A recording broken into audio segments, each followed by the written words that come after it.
There is a moment in every person's life when they realize the truth. Nobody is coming to save you. Not a mentor, not a lucky break, not a person who finally sees your potential and hands you the life you've been dreaming about. Think about that for a second. Let it sit there, uncomfortable and heavy, because most people spend years running from this truth instead of standing inside it. Here's what actually happens to most people. They wait. They wait for the right circumstances, the right support, the right person to walk into their life and change everything. And while they wait, nothing moves.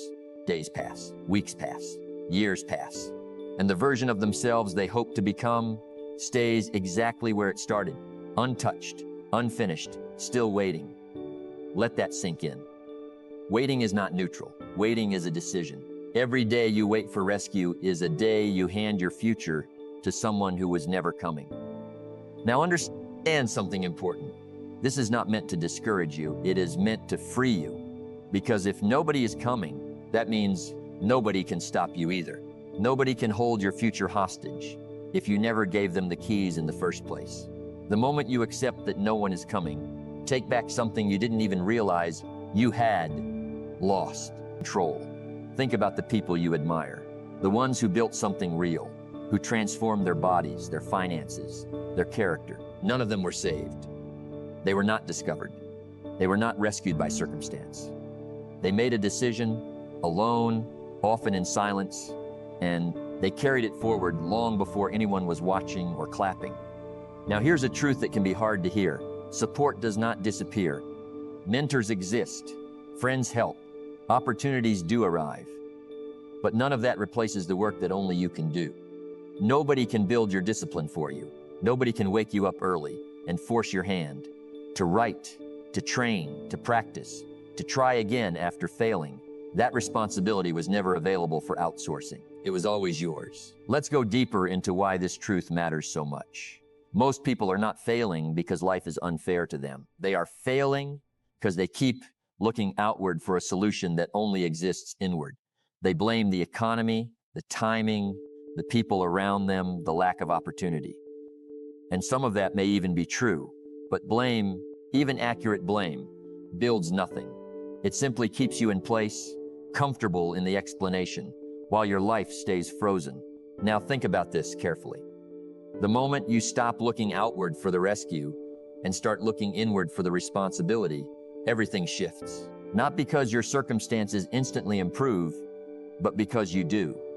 And when you improve, your circumstances eventually follow, not the other way around. Here's something most people never say out loud. Waiting to be saved is often more comfortable than doing the work. It feels safer to hope someone will show up than to risk trying and failing on your own. If you wait, you can't be blamed for the outcome. If you act and fail, the failure is yours. That fear, the fear of owning the outcome, is often the real reason people keep waiting instead of moving. But consider the alternative. If nobody is coming, then nobody gets credit either. If you build this yourself, it is entirely yours. Every skill you develop, every pound you lose, every dollar you save, every fear you overcome, those become permanently yours because you were the one who did it without waiting for permission or rescue. Now, let's talk about what this actually looks like day to day, because nobody is coming is not just a mindset. It is a series of small decisions. It is waking up on a day nobody is checking on you and doing the work anyway. It is showing up to train when there's no one to impress. It is finishing the task when no one would notice if you quit halfway. These invisible moments are where the real transformation happens. Not in front of an audience, but in the quiet space where only you know what you chose to do. Understand this deeply. The strongest people are not strong because they never needed help. They are strong because they stopped waiting for help to begin moving. They built momentum on their own first, and only then did support arrive to accelerate what was already in motion. Help finds people who are already moving. It rarely finds people who are standing still, waiting for a sign. Now think about your own life. What have you been waiting for? A better mood, a clearer sign, someone to believe in you before you believe in yourself. Someone to remove the obstacle instead of you learning to move through it. Be honest with yourself here, because honesty is where change begins. Here's the hard part nobody tells you. Accepting that nobody is coming does not mean life becomes easier. It means life becomes yours. There is a difference. Easy would mean someone else carries the weight. Yours means you carry it. And in carrying it, you become someone capable of carrying far more than you ever imagined. Now let's talk about the excuses that keep people waiting, because nobody is coming is often disguised by language that sounds reasonable. I don't have the right connections. I wasn't given the right start. I'm waiting for the right opportunity to present itself. Notice something about all of these statements. They all point outward. They all place the responsibility somewhere other than the mirror. And as long as responsibility lives outside of you, so does your power. Think about that carefully. Every excuse that blames the outside world is also an excuse that hands away your control. You cannot fix what you refuse to own. If your progress depends on someone else changing first, you have made your future conditional on something you cannot control. That is not strategy. That is surrender disguised as patience. Now consider the seasons where this truth is hardest to accept. The quiet seasons, the ones where you're working and nobody notices, growing and nobody applauds. In those seasons, the temptation to wait for recognition, for rescue, for someone to finally validate the effort is strongest. But those are exactly the seasons that build people who can't be shaken later, because they learned to keep moving without applause. They learned that their effort didn't need an audience to be worth it. Think about a person building strength in an empty gym at 5 in the morning. Nobody is watching. Nobody is coming to spot them, to cheer them on, to make it easier. And that is precisely why the strength they build there is real. It was earned in a room with no witnesses, which means it cannot be taken away by anyone else's absence. Now let's talk about identity, because this is where the truth becomes permanent instead of temporary. Most people try to change their actions without changing their identity, and that is why the change doesn't last. They try to wake up early for a week, then stop. They try to save money for a month, then stop. Not because the action was too hard, but because the identity behind it never changed. They were still underneath it all, someone waiting to be rescued. And a person waiting to be rescued will always eventually stop trying, because deep down, they still believe someone else is supposed to carry the weight. But when you accept that nobody is coming, something shifts at the identity level. You are no longer someone hoping for help. You are someone who acts regardless of help. That identity does not need permission, does not need applause, does not need perfect conditions. It simply moves forward, day after day, because moving forward has become who you are, rather than something you occasionally attempt. Now here's where this connects to your future. The version of you that you're waiting to become stronger, more disciplined, more successful is not going to arrive because conditions finally align. That version of you gets built the same way everything real gets built, brick by brick, by decision, in moments nobody sees. And one day, without any singular dramatic turning point, you will look back and realize that version has already arrived quietly because you kept showing up for it. Now let's talk about a different kind of trap, one that looks like waiting but disguises itself as preparation. Some people are not lazy. They are not avoiding effort entirely. Instead, they are stuck in endless preparation, always getting ready, always researching, always planning, but never actually beginning. And this can feel like progress because it involves activity. But activity is not the same as movement toward your goal. You can spend years preparing for a life you never actually start living. Think about that honestly. How much time have you spent planning a version of discipline you haven't yet practiced? How much time have you spent researching a goal instead of taking the first uncomfortable step toward it? Preparation without action is simply a more sophisticated form of waiting. It feels productive because it keeps you busy, but busy is not the same as moving forward. Nobody is coming to turn your preparation into results. Only action does that. Now let's talk about comparison, because comparison is another quiet way people wait for rescue. They watch others move forward, people with more resources, more connections, more advantages. And instead of starting where they are, they wait until their starting point looks fairer. But life was never going to hand you a fair starting point.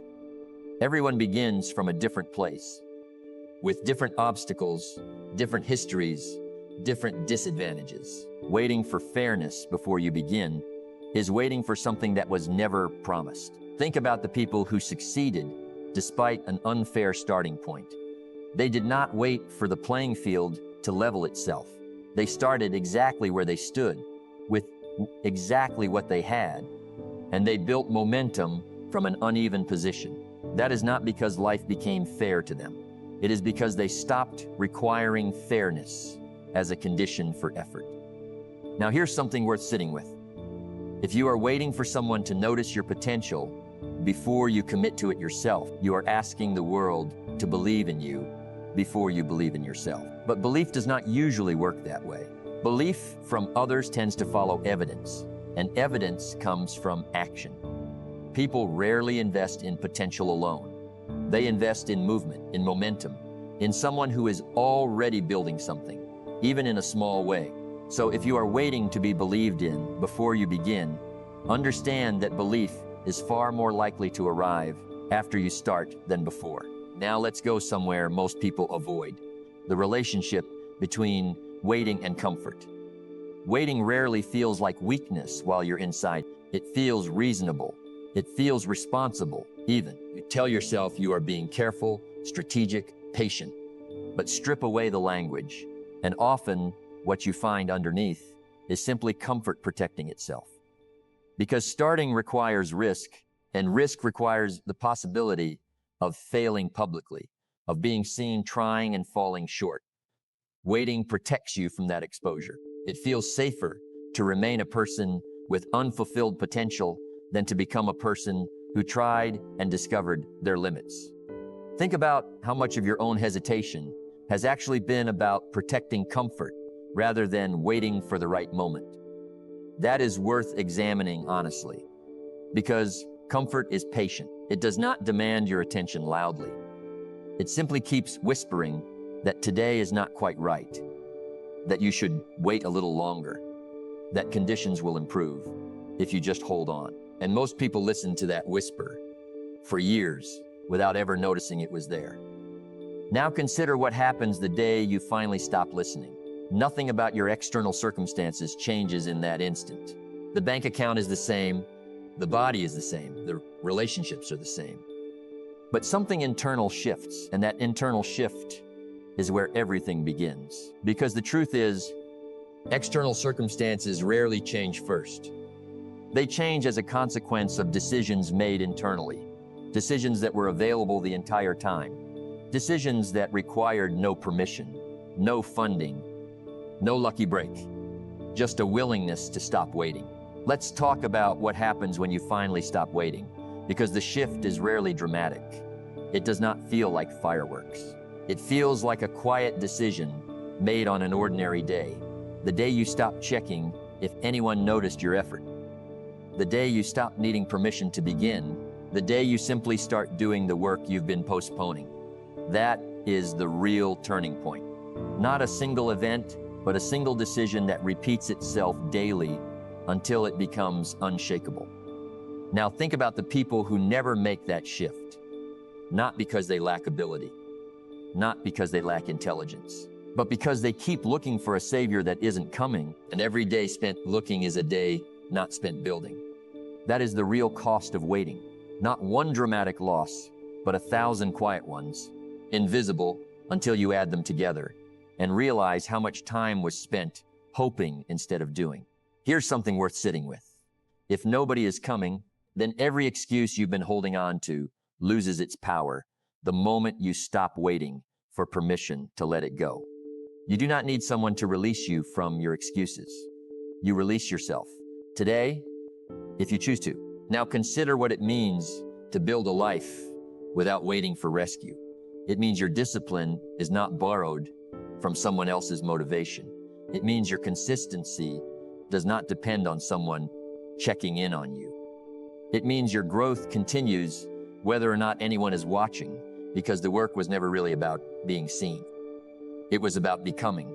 Think about the compounding effect of this mindset. One day of acting without waiting for rescue does not change your life, but repeated daily, it becomes unstoppable.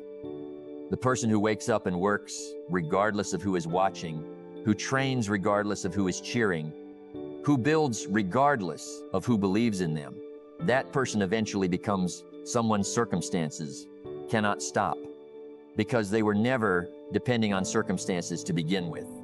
Now, let's talk about the moment fear tries to convince you that waiting is wisdom. Fear is clever. It rarely announces itself directly.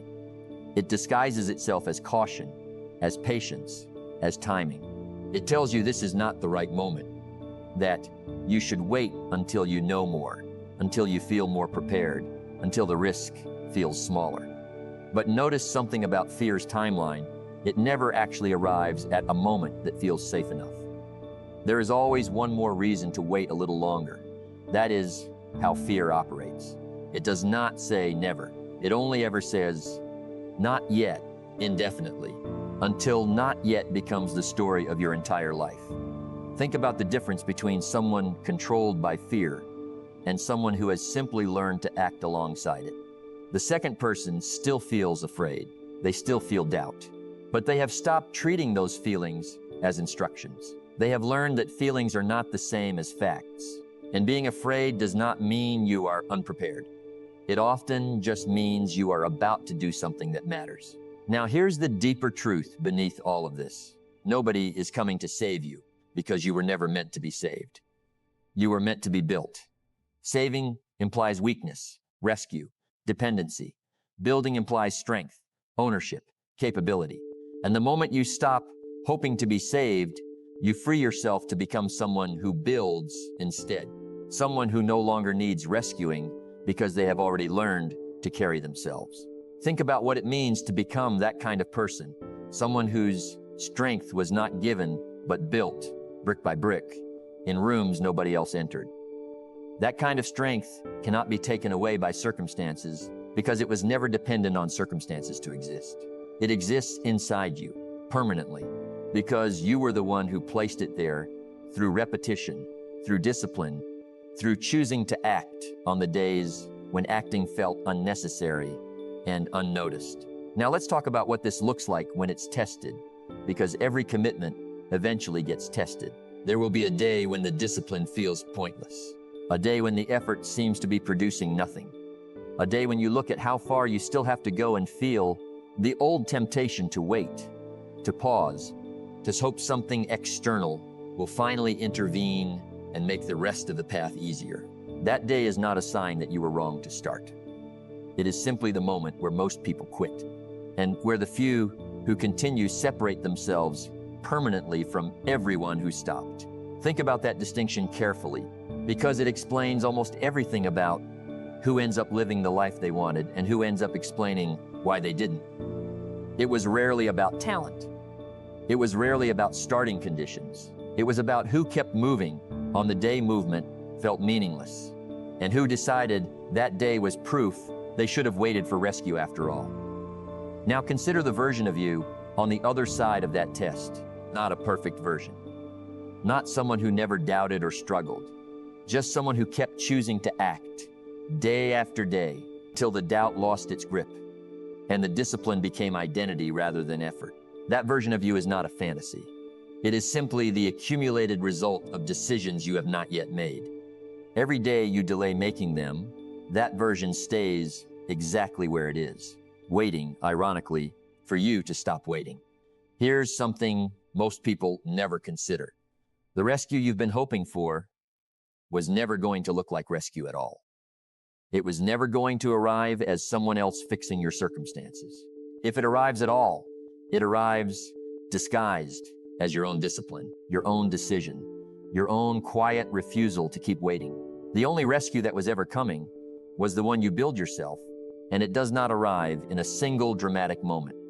It arrives the same way everything durable arrives, slowly, through repetition, until one day you realize you no longer need saving because you already saved yourself. Now think about legacy for a moment, because this truth extends beyond your own life. The people who learn to stop waiting for rescue often become the very thing someone else was waiting for. Not because they set out to inspire anyone, but because action has a way of becoming visible eventually, even when it started in complete silence.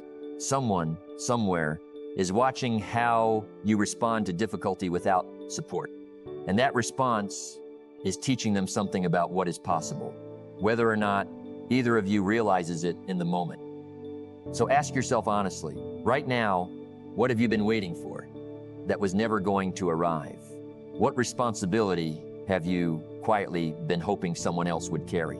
What decision have you postponed because it felt easier to wait than to own the outcome? Sit with those questions. Don't rush past them, because the answers to those questions are exactly where your next move is hiding. Stop waiting for the message, the mentor, the moment. Stop refreshing your circumstances, hoping something external will finally shift. Nobody is coming, and that is not a tragedy. That is the most liberating sentence you will ever accept, because it means your future was never in anyone else's hands to begin with. It was always in yours. Take responsibility today, not tomorrow, not when it feels easier, not when the timing improves. Today. Do the work nobody sees. Build the discipline nobody applauds.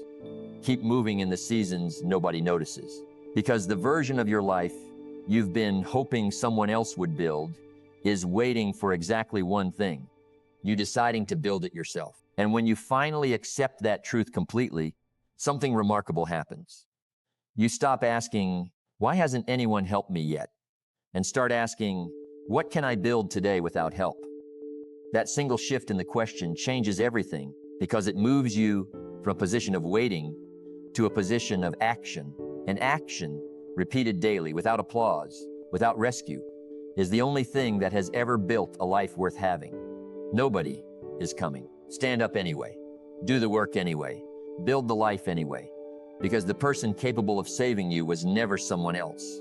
It was always and only you. Let's talk about a question that most people never ask themselves directly.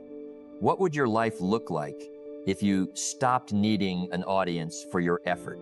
Not an audience in the literal sense, cameras, applause, social media likes, but the invisible audience most people perform for constantly.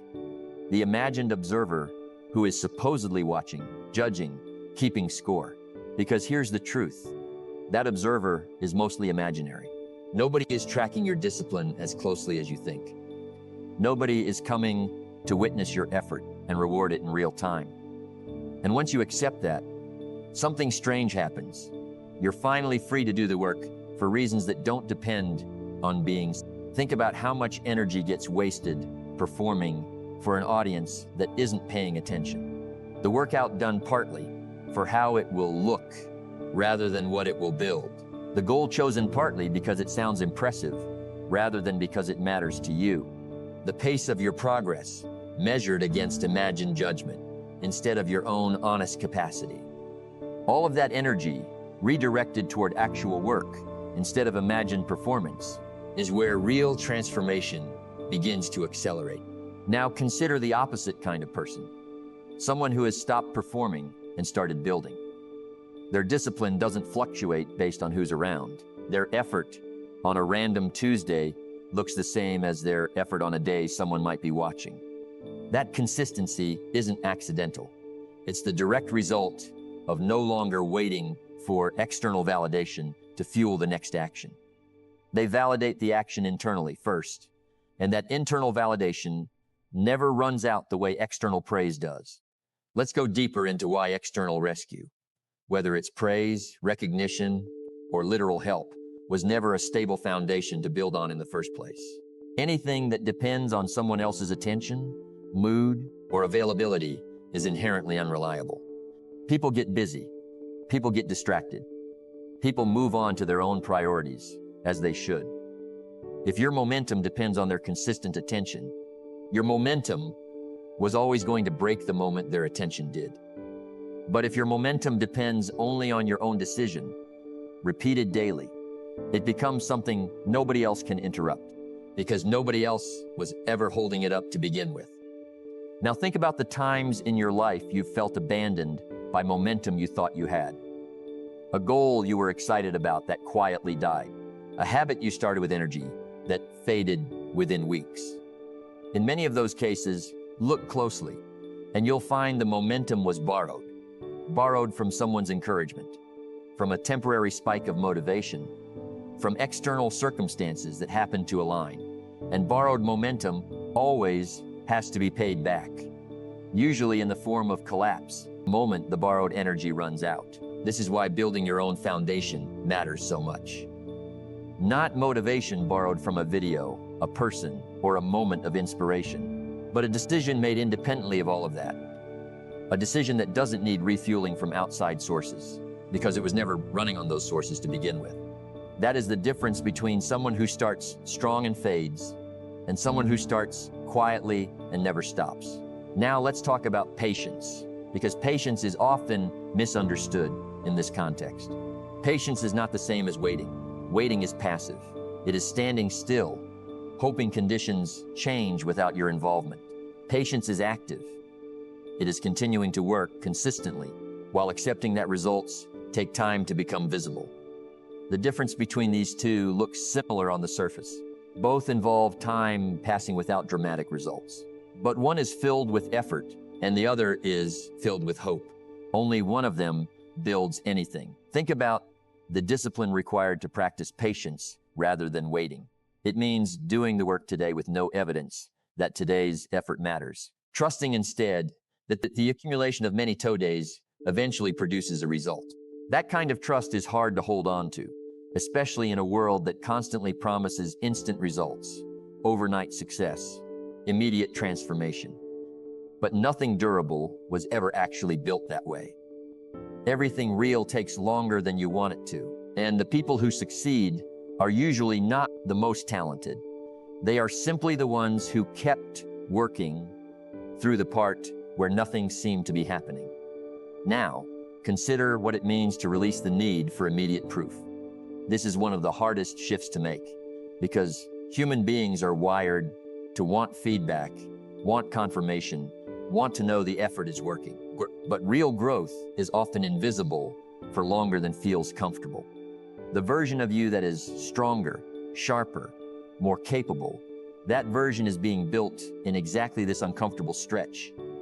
The part where you can't yet see the difference, but the difference is nonetheless accumulating beneath the surface.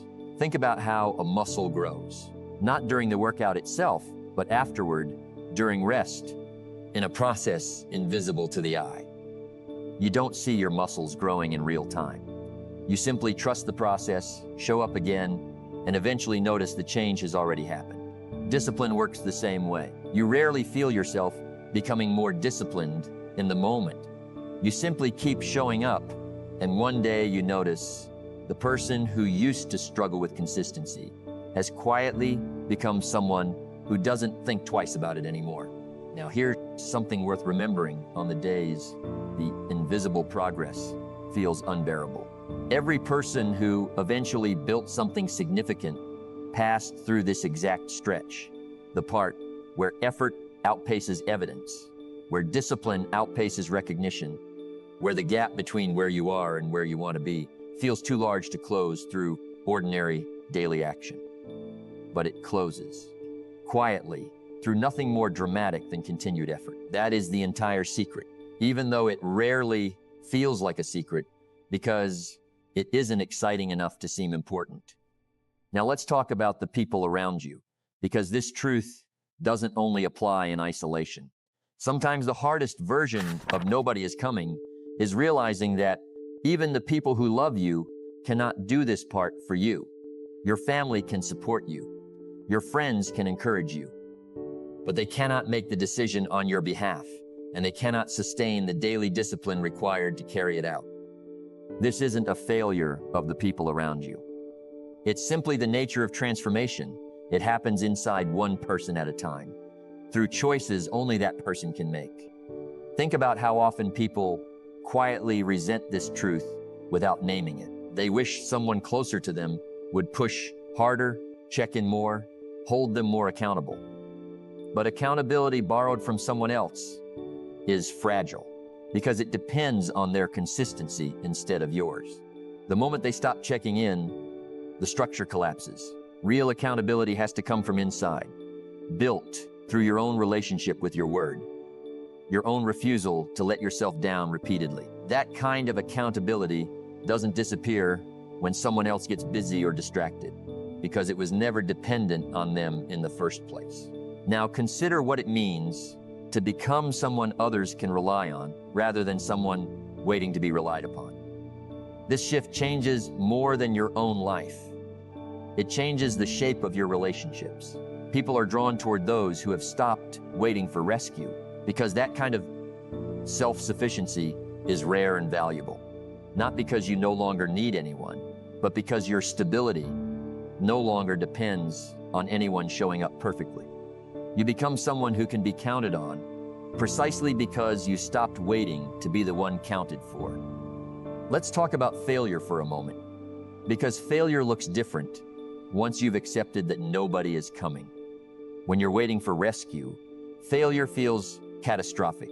Proof that you needed the help you didn't receive, confirmation that you were right to doubt yourself. But when you've accepted responsibility fully, failure becomes something else entirely. It becomes information, a signal about what to adjust, not a verdict on your worth or your capability. That shift alone removes an enormous amount of the fear that keeps people frozen and waiting. Think about how differently you would approach a difficult goal if failure wasn't something to be rescued from, but simply something to learn from and continue past. Most of what stops people isn't the actual difficulty of the work. It's the fear of what failure will mean. The fear that failing alone, without anyone to catch them, will be unbearable. But the truth is, failing alone builds something that failing with a safety net never can. The direct, unmistakable knowledge that you can survive setbacks without being rescued from them. And once you know that about yourself, very little can stop you again. Now let's return to where this all began. Nobody is coming to save you. Say that again, slowly, and notice how different it feels now compared to when you first heard it. At first, it might have sounded harsh, even discouraging. But by now, it should sound like something else entirely. An invitation to stop outsourcing your future to circumstances you can't control. An invitation to stop measuring your worth by whether help arrived. An invitation to become the person capable of building the life you've been waiting for someone else to hand you. Think about everything covered here: the excuses disguised as reasonable caution, the preparation disguised as progress, the comparison disguised as patience, the waiting disguised as wisdom. All of it points to the same core truth. The obstacles were never really external. They were internal, hiding behind language that made waiting feel justified. And the moment you see through that language, the excuses lose their power, not because they've been defeated in some dramatic confrontation, but because you've simply stopped needing them. Now think about tomorrow morning. Not next month, not when things settle down, but the very next time you wake up. What would it look like to act as though nobody is coming, starting immediately? What would you do differently in the first hour of that day if you fully accepted that the responsibility was entirely yours? Picture it clearly, because that picture is not a fantasy. It is available to you the moment you decide to stop waiting and start moving. Here is the final truth to carry forward. You do not need to feel ready. You do not need permission. You do not need someone else to arrive first and make the path easier. You simply need to begin today in whatever small way is available to you, and then begin again tomorrow, and again the day after that, until beginning becomes who you are rather than something you occasionally attempt. Nobody is coming to save you. That was never a tragedy. It was always the truth that set you free, because it means the life you've been waiting for was never in anyone else's hands. It was always only entirely yours to build. Stand up. Take responsibility. Do the work nobody sees. And build, brick by brick, day by day, the life you were always capable of creating. Not because someone finally came to save you, but because you finally stopped waiting for them to.